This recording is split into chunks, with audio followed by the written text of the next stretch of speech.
Hello friends, कैसे हैं आप सब लोग। तो आज हम आपका डिस्कस करने वाले हैं डीएलएड थर्ड सेमेस्टर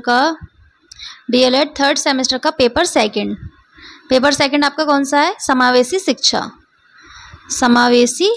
शिक्षा जिसका क्या है आपका पेपर है। ठीक है, तो पेपर में देखिए आपके 15 आपके ऑब्जेक्टिव क्वेश्चंस आते हैं, उसके बाद आपके वेरी शॉर्ट क्वेश्चन आते हैं, उसके बाद आपके शॉर्ट क्वेश्चंस आते हैं। ठीक है, तो आज मैंने आपका वेरी शॉर्ट क्वेश्चन का जो आपके ऑब्जेक्टिव क्वेश्चन थे उसका आपका रिवीजन करवा दिया है, और अब हम आपका वेरी शॉर्ट का रिवीजन करेंगे। वेरी शॉर्ट में मैंने आपके जितने भी आए हुए क्वेश्चन हैं उसको मैंने क्या है यहाँ पे लिया है, और यहाँ पे हम 100 क्वेश्चंस का आज रिवीजन करने वाले हैं। ठीक है, तो जितने भी पिछले साल जो आपके क्वेश्चंस आए हुए हैं उनका हम रिवीजन करेंगे, और देखिए आगे जो आपका पेपर होगा ना उसमें आपको क्या है यहाँ से बहुत हेल्प मिलेगी। ठीक है, तो देखिए हम स्टार्ट करते हैं वीडियो। पहला हमारा क्वेश्चन है पर्यवेक्षण का क्या अर्थ है। तो पर्यवेक्षण हमारा क्या होता है, जो भी हमारे विद्यालय में गतिविधियां होती हैं, जो भी एक्टिविटीज होती हैं उसका क्या है मूल्यांकन किया जाता है, और इसकी सहायता से क्या है जो अध्यापक होते हैं उनकी कार्यकुशलता को बढ़ाया जाता है। ठीक है, और इस जो पर्यवेक्षण होता है आपका उससे आपका क्या है शिक्षण जो अधिगम होता है उसकी प्रक्रिया में बहुत सुधार किए जाते हैं आपके पर्यवेक्षण के माध्यम से। तो समझ में आ गया आपको पर्यवेक्षण क्या होता है। ये आपका क्या है विद्यालय गतिविधियों का मूल्यांकन करना है इससे। ठीक है, और अध्यापकों का कार्यकुशलता को बढ़ाना और शिक्षण अधिगम की प्रक्रिया में क्या है सुधार को लाना। नेक्स्ट है आपका निदान एवं उपचार को समझाइए। तो देखिए निदान क्या होता है और उपचार क्या होता है।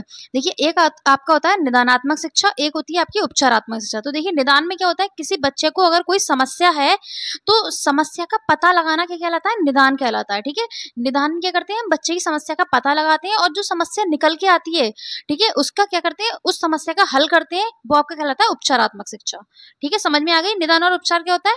निदान में समस्या का पता लगाते हैं तथा उपचार में समस्या का समाधान करते हैं। ठीक है, नेक्स्ट है आपका पर्यवेक्षण एवं निरीक्षण में अंतर बताइए। तो देखिए पर्यवेक्षण में केवल गुणवत्ता पर ध्यान दिया जाता है आपकी, ठीक है, क्वालिटीज पर ध्यान दिया जाता है, जबकि जो निरीक्षण होता है उसमें क्वालिटीज और जो आपकी दोष होते हैं, ठीक है, जो आपकी क्या है गलतियां होती हैं उन पर भी क्या है उनको भी लिया जाता है। ठीक है, पर्यवेक्षण में खाली आपकी गुणवत्ता पे ध्यान दिया रखा है, और निरीक्षण में क्या है, निरीक्षण में गुण और दोष दोनों ही देखे जाते हैं।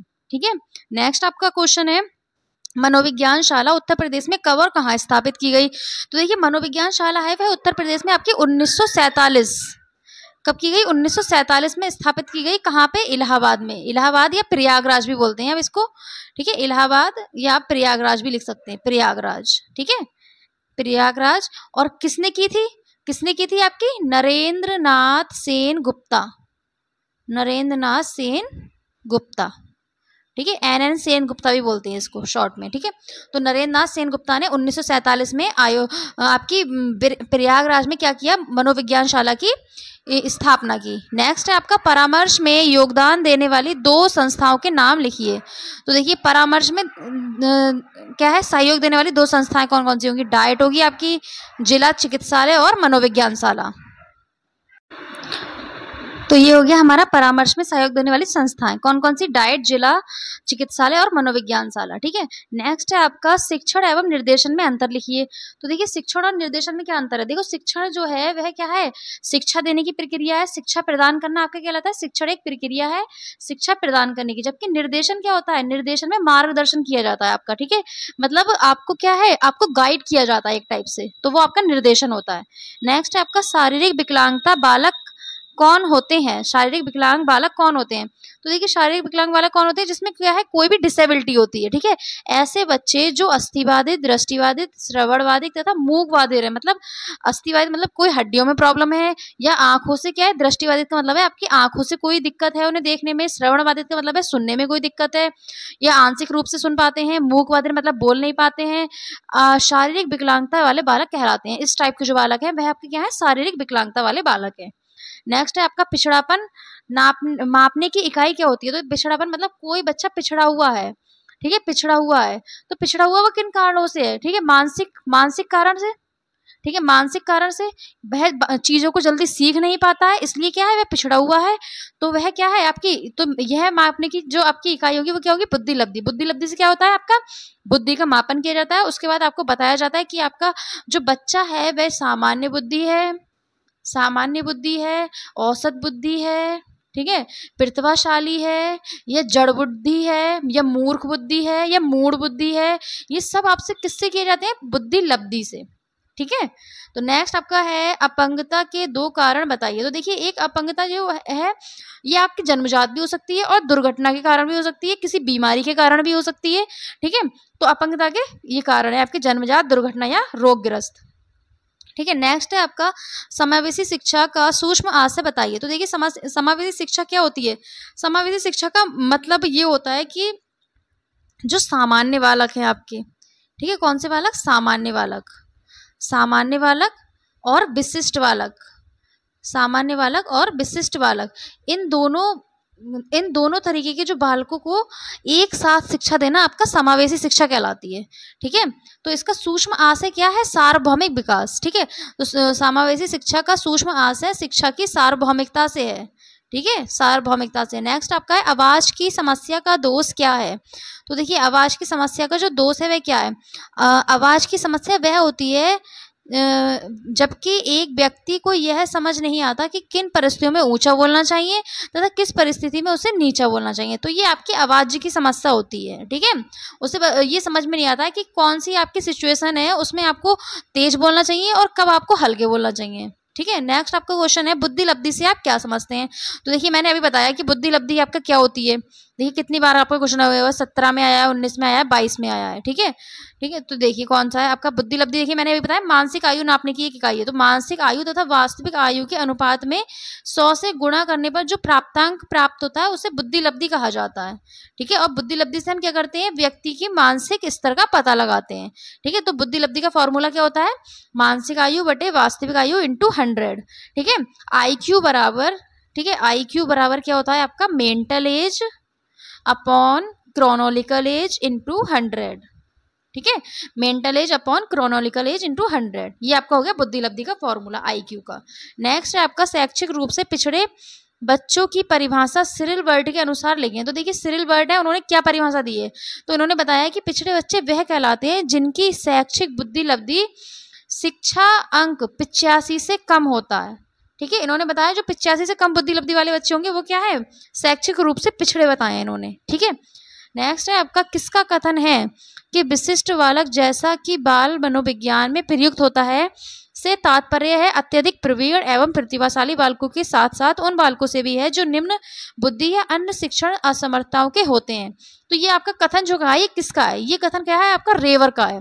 ठीक है, ये कथन किसका है? आपका रेवर का है। ठीक है, नेक्स्ट आपका क्वेश्चन है पिछड़े बच्चों से आप क्या समझते हैं? तो देखिए पिछड़े बच्चे मैंने अभी बताया आपको, पिछड़ा बच्चा क्या होता है? मानसिक स्थिति के कारण क्या है वो आपका पिछड़ा बच्चा हो सकता है। तो देखिए सोनेल के अनुसार पिछड़ा हुआ बच्चा वह जो अपनी आयु के अन्य बच्चों की तुलना में अत्यधिक शैक्षिक दुर्बलता को प्रदर्शित करता है। शैक्षिक दुर्बलता का मतलब है कि जो उसे आना चाहिए अभी, ठीक है, उसे मतलब 5 का पहाड़ा आना चाहिए लेकिन उसे क्या है अभी 2 का ही पहाड़ा याद है, बस खाली 5 के पहाड़े तक पहुंचा ही नहीं है। तो ऐसा बच्चा जो होगा वो आपका क्या होगा? पिछड़ा वाला कहलाएगा। ठीक है, नेक्स्ट आपका क्वेश्चन है पिछड़े बच्चों की विशेषताएं बताइए। पिछड़े बच्चों की 2 विशेषताएं बताइए। ठीक है, ये देखो आपका 2019 में क्वेश्चन आया हुआ है। तो देखिए पिछड़े बच्चों की बुद्धि लब्धि क्या है? सामान्य औसत से कम होती है। ठीक है, पिछड़े बच्चों का अधिकतम स्तर मंद होता है। मैंने अभी बताया 5 का पहाड़ा याद होना चाहिए उसे, लेकिन क्या है 2 का पहाड़ा ही याद है, अभी 3 का भी याद नहीं है। तो ये क्या है अधिकतम स्तर उसका बहुत कम होता है। पिछड़े बच्चों का व्यवहार असमयोजित होता है। देखिए अब वो बच्चा जो आपका पिछड़ा बच्चा होता है ना उसमें क्या है हीन भावना भी हो जाती है और थोड़ा चिड़चिड़ा होता है। ठीक है, तो ये पिछड़े बच्चे के क्या है विशेषताएं हैं। पिछड़े बच्चे जीवन में निराशा का अनुभव अधिक करते हैं। ठीक है, उन्हें ये निराशा भी रहती है, डीमोटिवेट रहते हैं कि क्या है मुझे कुछ आ नहीं रहा है और मेरे क्लास के जो बच्चे हैं वह क्या है कितने आगे हैं मुझसे, तो उनमें ये भावना भी रहती है। ठीक है, नेक्स्ट आपका है पिछड़े बालकों की शिक्षा व्यवस्था कैसी होनी चाहिए। तो पिछड़े बालकों के लिए विद्यालय का वातावरण भय मुक्त होना चाहिए, मतलब उन्हें किसी भी प्रकार का डर नहीं होना चाहिए। ठीक है, उन्हें ये डर नहीं होना चाहिए कि हमारी पिटाई लगेगी या हमें कोई सजा मिलेगी। अगर उन्हें ये डर होगा तो बच्चा और पिछड़ा हो जाएगा और क्या है वह नहीं सीख पाएगा। ठीक है, तो पिछड़े बालकों की मानसिक योग्यता के लिए पाठ्यक्रम को तय करना चाहिए। अब देखिए पिछड़ा बालक है तो वह क्या ज्यादा हाई क्लास नहीं पढ़ पा रहा है, मतलब जो उसके कक्षा के लेवल की चीजें हैं वह वो नहीं पढ़ पा रहा है, तो शिक्षक को चाहिए कि वह थोड़ा उससे नीचा लेवल को पढ़ाए, ठीक है, जिससे क्या है उसे समझने में थोड़ी आसानी हो। फिर क्या है जब इसी के आधार पे थोड़ा ऊंचा पढ़ाए, फिर इसी के आधार पे थोड़ा हाई लेवल पढ़ाए, तब बच्चा क्या है उसका पिछड़ापन दूर हो सकता है। नेक्स्ट आपका क्वेश्चन है वंचना से आपका क्या अभिप्राय है। तो देखिए वंचना एक सामाजिक आर्थिक संप्रत्यय है। वंचना की अवधारणा व्यक्ति की असुविधाओं एवं अभावों की ओर संकेत करती है, ठीक है। देखिए वंचना आपकी ऐसी चीज है जो क्या है व्यक्ति की असुविधाएं और अभावों को प्रदर्शित करती है, ठीक है।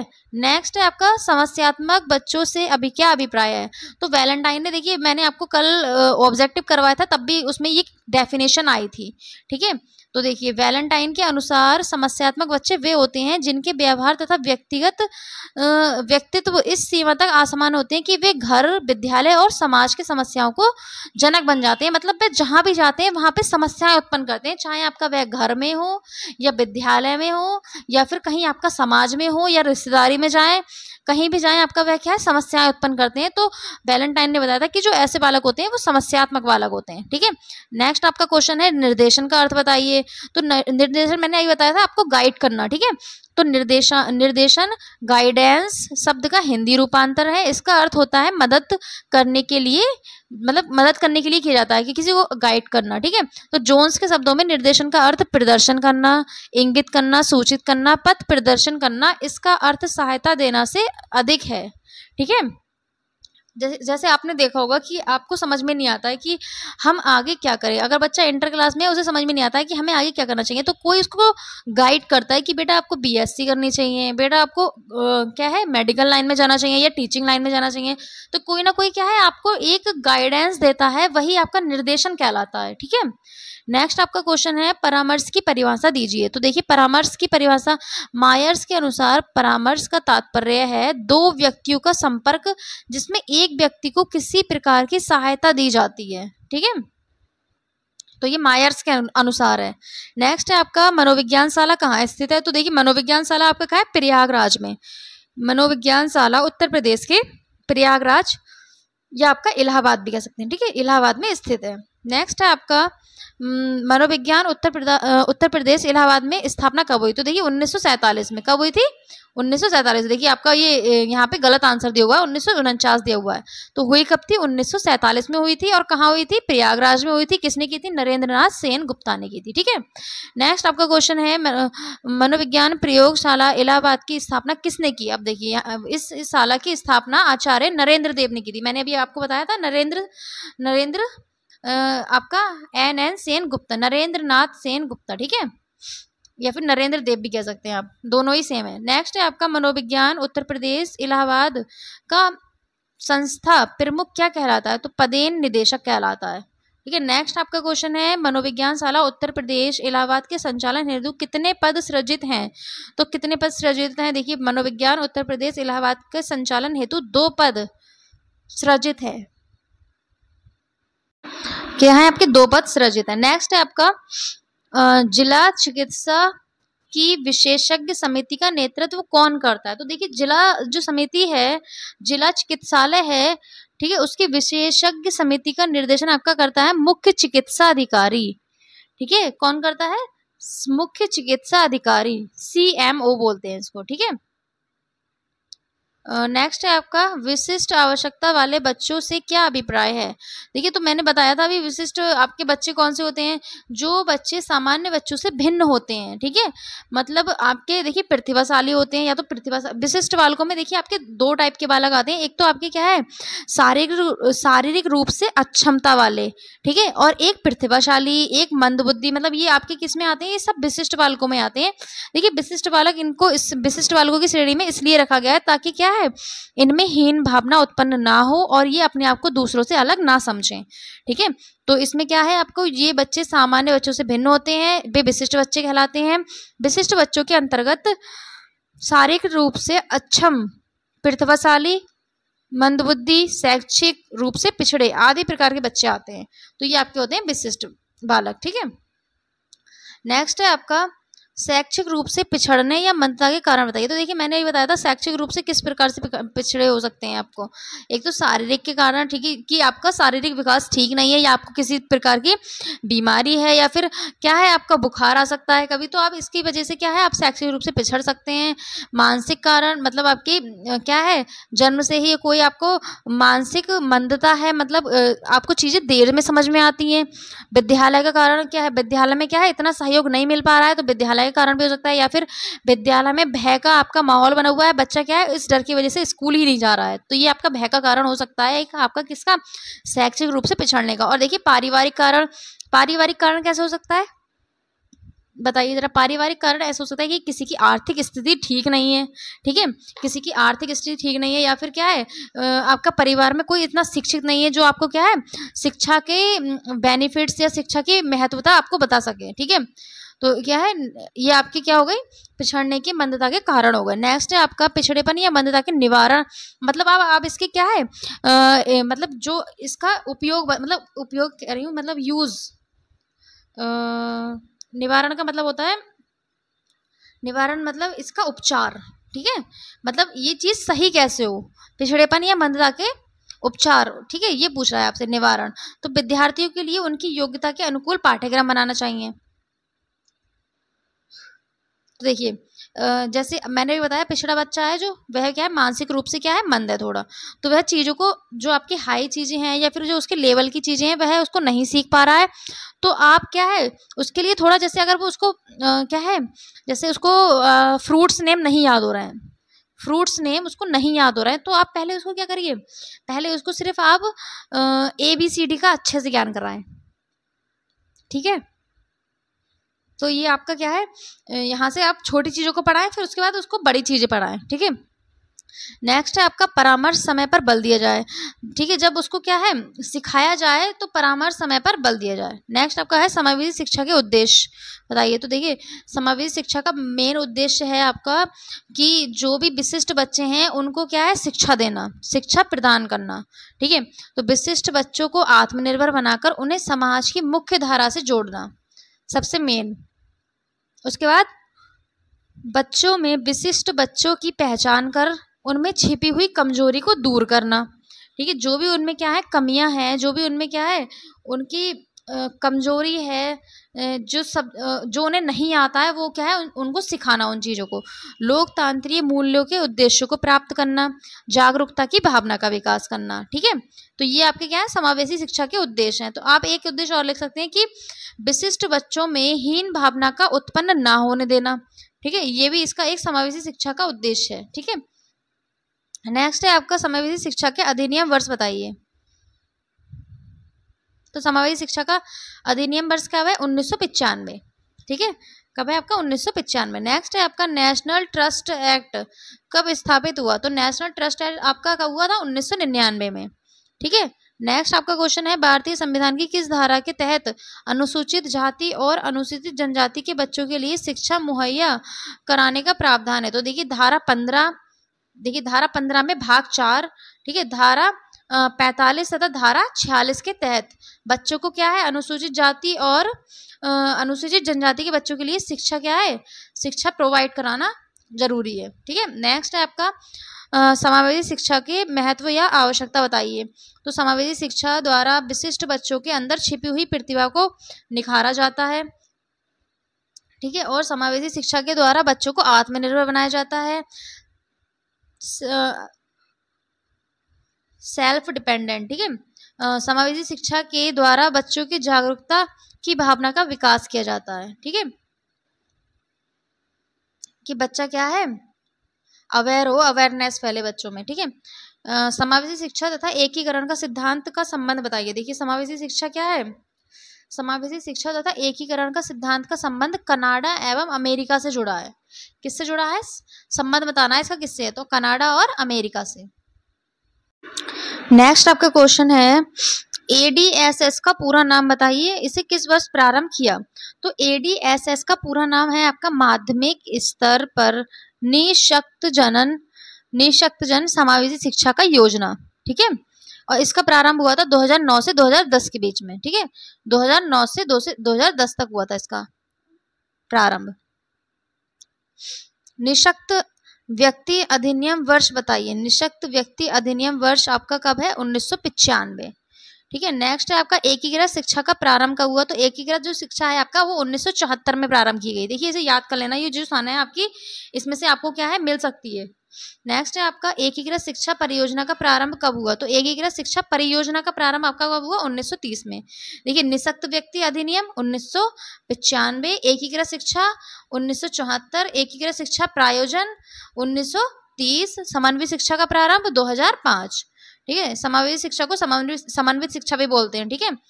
और राष्ट्रीय विकलांगता नीति कब आई? 2006 में। कब आई थी? 2006 में। IEDC का पूरा नाम बताइए, इसका प्रारंभ कब हुआ? तो IEDC का पूरा नाम है आपका समेकित शिक्षा व्यवस्था योजना, और इसका प्रारंभ हुआ था 1974 में। ठीक है। नेक्स्ट है आपका निशक्त अधिनियम कब बना? तो निशक्त जो आपका अधिनियम है वह कब बना? 1995 में। नेक्स्ट है आपका एकीकृत शिक्षा क्या है? तो देखिए भारत में समावेशन प्रत्यय का आरंभ एकीकृत शिक्षा के रूप में हुआ है। एकीकृत शिक्षा के माध्यम से दृष्टिबाधित बच्चों को सामान्य बच्चों के साथ पास सामान्य विद्यालय में ही शिक्षा देने की योजना है। तो देखिए मैंने बताया ना आपको एकीकृत शिक्षा। ठीक है। तो एकीकृत शिक्षा में क्या होता है, जो सामान्य बच्चे होते हैं और जो विशिष्ट बच्चे होते हैं दोनों को क्या है एक साथ शिक्षा दी जाती है। ठीक है। नेक्स्ट है आपका वाक दोष का अर्थ स्पष्ट कीजिए। श्रवण विकृति क्या है? तो देखिए वाक दोष वह दोष है जिसके अंतर्गत दोषपूर्ण उच्चारण। ठीक है। देखिए मतलब वाक का मतलब ही क्या है? वाक का मतलब है बोलना। ठीक है। वाक का मतलब है बोलना। तो बोलने में जो दोष है मतलब बोलने में जो आपकी कमी है उसके जो अर्थ है वो आपको बताना है। तो देखिए बोलने में जो आपकी कमी है वही क्या है आपकी वाक दोष कहलाती है। तो कमी कौन कौन सी होती है? या तो आप उच्चारण में कमी कर रहे हो, उच्चारण क्या है आपसे सही से नहीं होता हो, दोषपूर्ण स्वर, ठीक है, अटकना, हकलाना। ठीक है। तो ये क्या है आपकी ये सब वाक दोष ही तो है। ठीक है। वाणी दोष भी बोलते हैं इसको। ठीक है। देर से वाणी विकास आदि विकार आते हैं इसमें।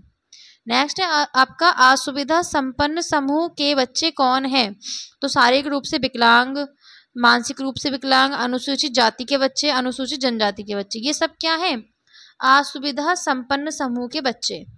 ठीक है। असुविधा का मतलब इन्हें कोई सुविधा प्रोवाइड नहीं की गई है। नेक्स्ट है आपका KAN मेनन के अनुसार शैक्षिक रूप से पिछड़े बालक किसे कहते हैं? तो आपको इनके अनुसार जो इन्होंने परिभाषा बताई है आपको वो बतानी है। तो इनके अनुसार क्या है? भारतीय स्थिति में पिछड़ा बालक वह है जो अपनी कक्षा की औसत आयु से 1 से अधिक वर्ष बड़ा हो। तो ठीक है। देखिए अब क्या है आपका अभी ये रूल हो गया है कि क्लास फर्स्ट में जब बच्चा आए तो उसकी एज क्या होनी चाहिए? 10 वर्ष होनी चाहिए। उसकी एज कितनी होनी चाहिए? 10 वर्ष। ठीक है। तो अब यहाँ पे फर्स्ट क्लास में कोई 11 वर्ष का है। ठीक है। तो इन्होंने बताया TKN मेनन ने बताया था कि अगर ये कोई 11 वर्ष का बच्चा है तो इन्होंने ये बताया कि ये शैक्षिक रूप से पिछड़ा हुआ बालक है। ठीक है। नेक्स्ट है आपका निर्देशन कितने प्रकार का होता है? तो देखिए आपका निर्देशन 3 प्रकार का होता है। ठीक है। व्यक्तिगत निर्देशन, शैक्षिक निर्देशन और व्यावसायिक निर्देशन। व्यक्तिगत निर्देशन जो मतलब आपस में किया जाए, शैक्षिक निर्देशन जो शिक्षा के क्षेत्र में किया जाए, और व्यावसायिक निर्देशन जो आपके फ्यूचर में आपके जो भी काम है और आपके मतलब भविष्य में जो आप काम करेंगे जिस भी आप साइट में जाएंगे उसके लिए। नेक्स्ट है आपका श्रवण विकलांग कितने प्रकार का होता है? तो श्रवण जो विकलांग है वह चालकीय श्रवण विकलांग और संवेदनिक श्रवण दोष। ठीक है। चालकीय श्रवण दोष और क्या है आपका संवेदनिक श्रवण दोष। ये क्या है आपके श्रवण विकलांग के प्रकार हैं। ठीक है 2। नेक्स्ट है आपका अन्वेषण विधि के खोजकर्ता कौन है? तो देखिए अन्वेषण विधि के खोजकर्ता आपके कौन है? आर्मस्ट्रांग। ठीक है। और अन्वेषण विधि को हम एक और भी कहते हैं ह्यूरिस्टिक विधि। क्या कहते हैं आपकी? ह्यूरिस्टिक और एक और भी कहते हैं, ह्यूरिस्टिक के अलावा भी कहते हैं खोज। ठीक है। तो खोज विधि, ह्यूरिस्टिक विधि या अन्वेषण विधि के दोनों इन तीनों एक ही बात है। इसके तीनों के कौन है खोजकर्ता? आर्मस्ट्रांग। नेक्स्ट है आपका प्रोजेक्ट विधि के खोजकर्ता। तो प्रोजेक्ट विधि के आपके खोजकर्ता कौन है? किलपैट्रिक। कौन है आपके? किलपैट्रिक। ठीक है। नेक्स्ट है आपका TAT का प्रयोग किस टेस्ट के लिए किया जाता है? तो देखिए टीएटी का प्रयोग आपका व्यक्तित्व परीक्षण के लिए किया जाता है, ठीक है। मैंने आपको कल की वीडियो में बताया था जो टीएटी है, टीएटी का आपका क्या है, प्रासंगिक बोध परीक्षण, ठीक है।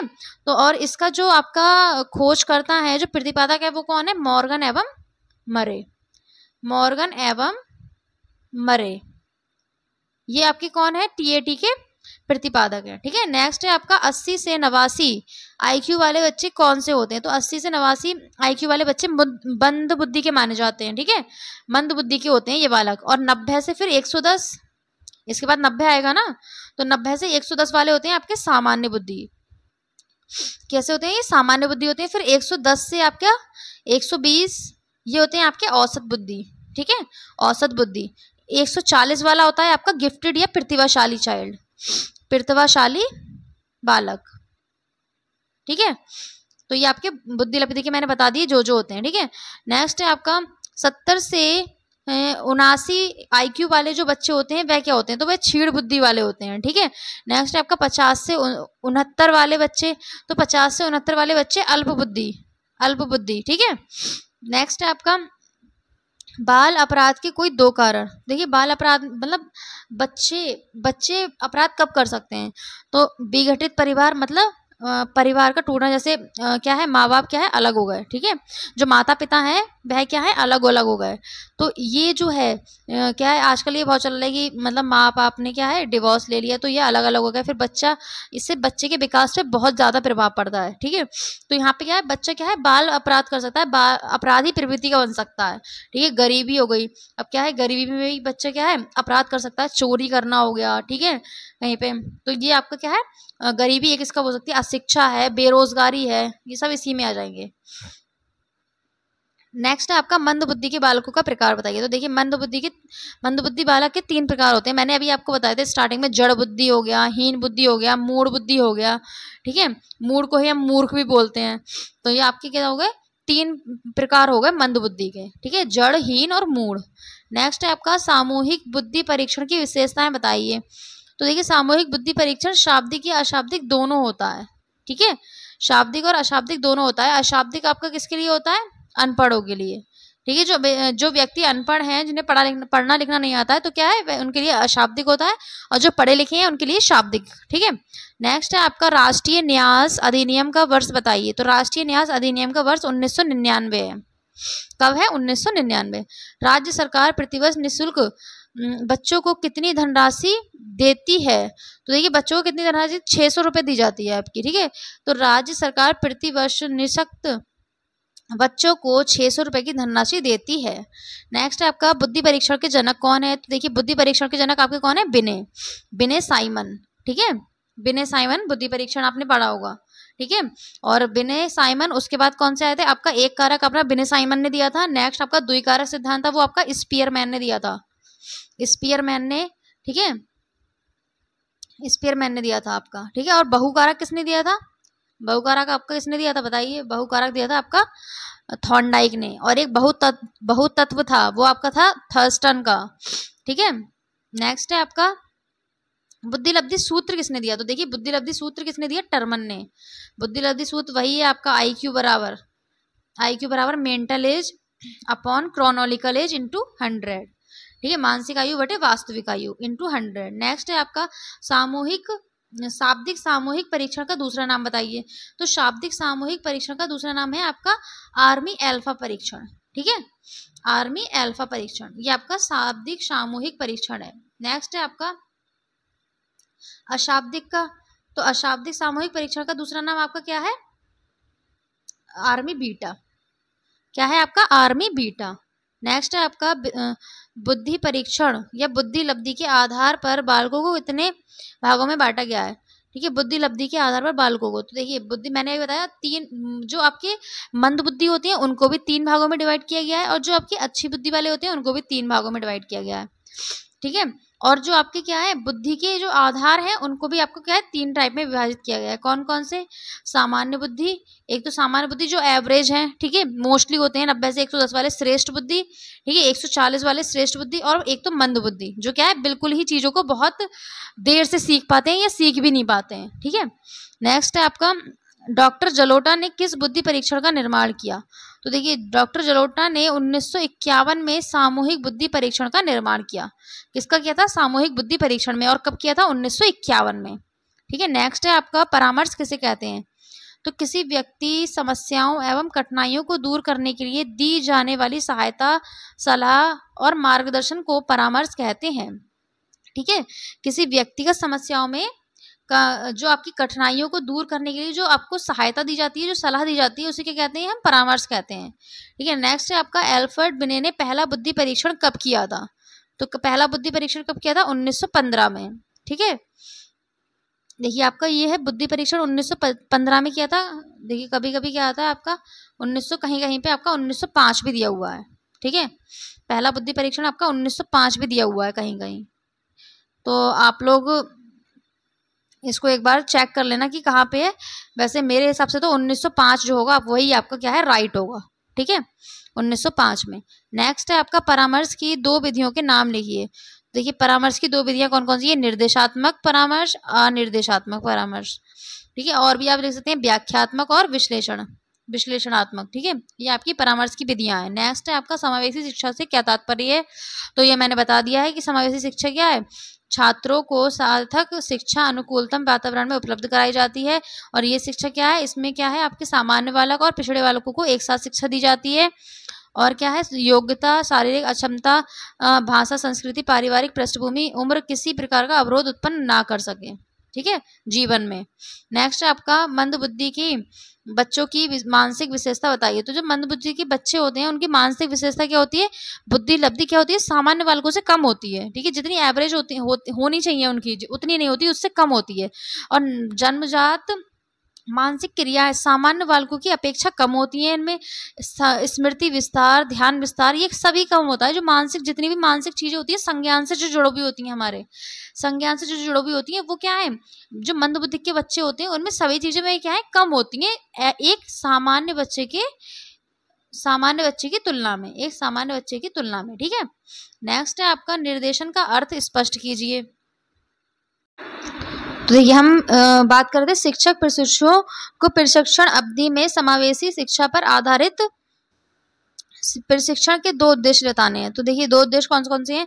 वे समावेशी बालकों की क्षमताओं, रुचियों एवं समस्याओं से परिचित हो सके और वे समावेशी बालकों के प्रति धैर्यशील हो सकें। ठीक है।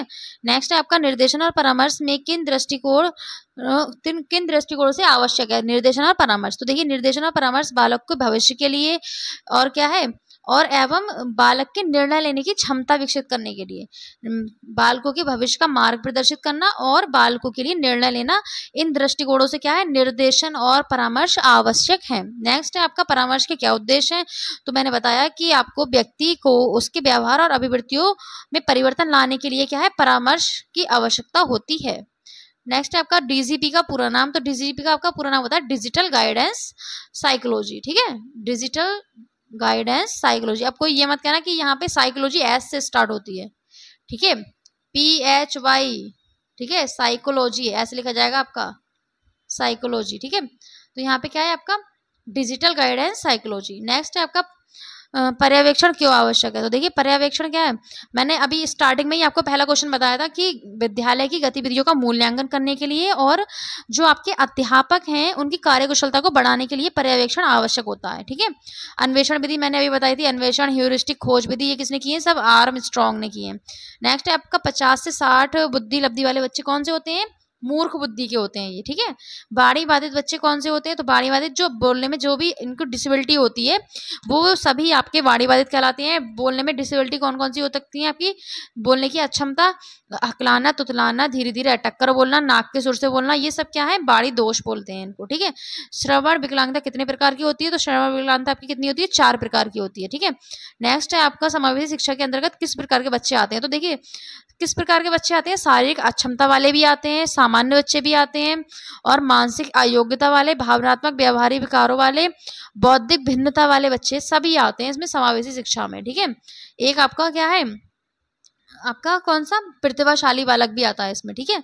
नेक्स्ट है आपका सामान्य बच्चों में कौन कौन सी मानसिक भिन्नताएं होती हैं। तो देखिए सामान्य बच्चों में कौन कौन सी मानसिक भिन्नताएं होंगी किसकी तुलना में, मंद बुद्धि की तुलना में। तो देखिए मंद बुद्धि में क्या क्या होता है, मंद गति से सीखने वाले जो होते हैं, बुद्धि लब्धि निम्न स्तर की होती है, ध्यान केंद्रित करने की समस्या होती है, सृजन क्षमता की कमी होती है। और सृजन यहाँ पे क्या है, मतलब क्रिएटिविटी मतलब कुछ नया नहीं करते हैं बच्चे। मंद जो बुद्धि के होते हैं, पिछड़े बालक होते हैं, वो क्या है, क्रिएटिव नहीं होते हैं, कोई चीज नई नहीं करते हैं और रचनाएं नहीं करते हैं और क्या है आपका काम करना नहीं चाहते हैं वो। तो ये आपके मंद बुद्धि के होते हैं। और सामान्य बच्चे क्या है, सामान्य बच्चे क्रिएटिव होते हैं, बुद्धि लब्धि उनकी क्या है, अच्छे स्तर की होती है, ध्यान केंद्रित भी करते हैं आपका, ठीक है। नेक्स्ट आपका क्वेश्चन है सामान्य बच्चे की दो विशेषताएं। तो सामान्य बच्चा क्या है, बुद्धि सामान्य होती है, शारीरिक और मानसिक रूप से क्या है, परिपक्व होते हैं। परिपक्व का मतलब है आपका मिच्योर, ठीक है, मतलब चीजों को जल्दी समझते हैं वो, ठीक है। नेक्स्ट है आपका पिछड़े बच्चों से आपका क्या अभिप्राय है। तो जो अपने कार्य अपने सामान्य साथियों से पीछे रहते हैं, ठीक है, जो अपने कार्य में क्या है, अपने सामान्य साथियों से पीछे रहते हैं, मतलब उनके जो क्लास में बच्चे हैं, एक बच्चा क्या है 5th क्लास में है, ठीक है, एक बच्चा क्या है 5th क्लास में है और भी बच्चे बहुत सारे उसके साथ में हैं। तो ये जो बच्चा है इन बच्चों की अपेक्षा क्या है, थोड़ा कम है, कम सीख रहा है। मतलब इन बच्चों को क्या है 10 तक पहाड़े याद है, लेकिन इसको क्या है 5 तक पहाड़े याद है। तो ये क्या है, ये पिछड़ा हो गया ना बालक, अपने साथ के जो बच्चे हैं इनसे कम हो गया ये, ठीक है, कम सीख पा रहा है और क्या है कम गति है इसकी सीखने की। तो ये आपका पिछड़ा बालक हो गया। नेक्स्ट है आपका बच्चे की वास्तविक आयु की गणना किस सूत्र से करते हैं। तो जो आपका टर्मन ने जो सूत्र दिया है, कौन सा दिया है, मानसिक आयु बटे क्या है, बुद्धि लब्धि नहीं होगा यहाँ पे कि गलत दिया हुआ है, ठीक है।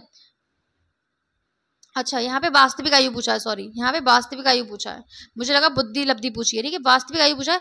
तो यहाँ पे क्या है, यहाँ पे आपका बुद्धि लब्धि बराबर मानसिक आयु बटे वास्तविक आयु इंटू 100 था। तो यहाँ पे क्या है, बुद्धि लब्धि को इधर ले जाएंगे और क्या है आपका वास्तविक आयु क्या है इधर आ जाएगी आपकी, और बुद्धि लब्धि क्या है इसके नीचे आ जाएगी, क्योंकि जो बराबर होता है बराबर के अगर हम साइड में जाते हैं तो ये चीज अगर गुणा में है, ठीक है, तो यहाँ पे भाग में आ जाएगी, और अगर भाग में है तो क्या है गुणा में चली जाएगी, ठीक है। तो यहाँ पे हम वास्तविक आयु भी इधर से ही निकाल सकते हैं, जो आपका टर्मन का सूत्र है उसी से ही। नेक्स्ट है आपका आंशिक रूप से शारीरिक अक्षम बच्चों की सभी प्रकार लिखिए। तो आंशिक रूप से शारीरिक अक्षम बालक निम्नलिखित प्रकार के होते हैं, कौन कौन से होते हैं, दृष्टिबाधित होता है आपका, मतलब देखने में अक्षमता, वाणीबाधित बोलने की अक्षमता, श्रवणबाधित सुनने में अक्षमता, अस्थिबाधित मतलब शारीरिक रूप से अक्षम, ठीक है। तो ये सब बालक कितने हैं, आंशिक रूप से शारीरिक अक्षम बालक होते हैं, ठीक है। नेक्स्ट है आपका वंचन। वंचन का क्या अर्थ है, डेप्रीवेशन, ठीक है, डेप्रीवेशन का क्या अर्थ है। तो ये आपका क्या है, वंचन जीवन की ऋणात्मक स्थिति है जो मानव क्षमताओं के विकास में बाधक होती है, जो मानव क्षमताओं के विकास में क्या होती है, बाधक होती है, मतलब रुकावट होती है, किसी चीज से रहित। तो ये क्या होता है, आपका डेप्रीवेशन होता है। नेक्स्ट है आपका समस्यात्मक व्यवहार में कौन कौन से कारण होते हैं। तो समस्यात्मक बालक मतलब व्यवहार में बहुत सारे कारण हो सकते हैं, जिसकी वजह से क्या है बच्चा क्या है आपका समस्याएं क्या है उत्पन्न कर रहा है, विद्यालय में, समाज में, घर पर, परिवार में, रिश्तेदारों में, वहां पे क्या है समस्याएं पैदा करता है। तो इसका क्या कारण हो सकता है, एक तो अनुवांशिक, मतलब क्या है वह जन्म से ही क्या है उसकी बुद्धि में कोई कमी हो सकती है, ठीक है, मतलब कम बुद्धि का हो सकता है, या फिर क्या है शारीरिक कारण भी हो सकता है, मतलब बहरापन, अंधापन, गंजापन, कम दिखाई देना, ऊंचा सुनना। तो देखिए जो आपके ऐसे अक्षमता वाले बालक होते हैं ना, वो वही आपके क्या है समस्यात्मक बालक कहलाते हैं, क्योंकि वह क्या है आपके समस्या उत्पन्न करते हैं, उनमें अंदर हीन भावना होती है, क्योंकि समाज में क्या है उनको उस लेवल पे नहीं रखा जाता जो उनको मिलना चाहिए, ठीक है। तो यहाँ पे वह क्या है समस्या उत्पन्न करने लगते हैं। फिर संवेगात्मक बालक, और इस वजह से क्या है वह आपके आपराधिक प्रवृत्ति के भी हो जाते हैं। समस्यात्मक और संवेगात्मक कारण भी हो सकता है, जैसे बिस्तर गीला करना, चिड़चिड़ापन, अंगूठा चूसना, ये क्या है इसके संवेग है, मतलब इमोशंस, ठीक है। नेक्स्ट है आपका सामाजिक कारण।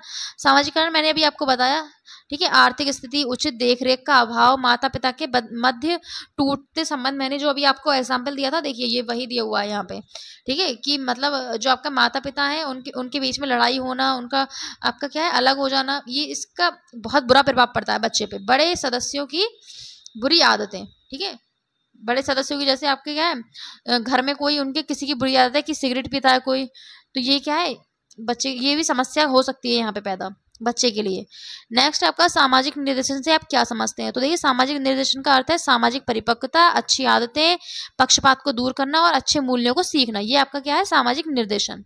ठीक है, मतलब सामाजिक निर्देशन का मतलब ये है कि जो समाज में आपको परामर्श दिया जाता है, आपको जो डायरेक्शन दिखाई जाती है वो कौन कौन सी है? तो सामाजिक मेच्योरिटी मतलब सोशल मेच्योरिटी, ठीक है, अच्छी आदतें, ठीक है, और पक्षपात दूर करना मतलब कोई भी क्या है आपको क्या है पक्षपात नहीं होना चाहिए किसी भी जगह से, इक्वलिटी होना चाहिए, इनइक्वलिटी नहीं होना चाहिए। ठीक है, तो नेक्स्ट क्वेश्चन क्या है आपका? देखिए नेक्स्ट है आपका छात्रों को निर्देशन प्रदान करने वाली 2 विधियों के नाम।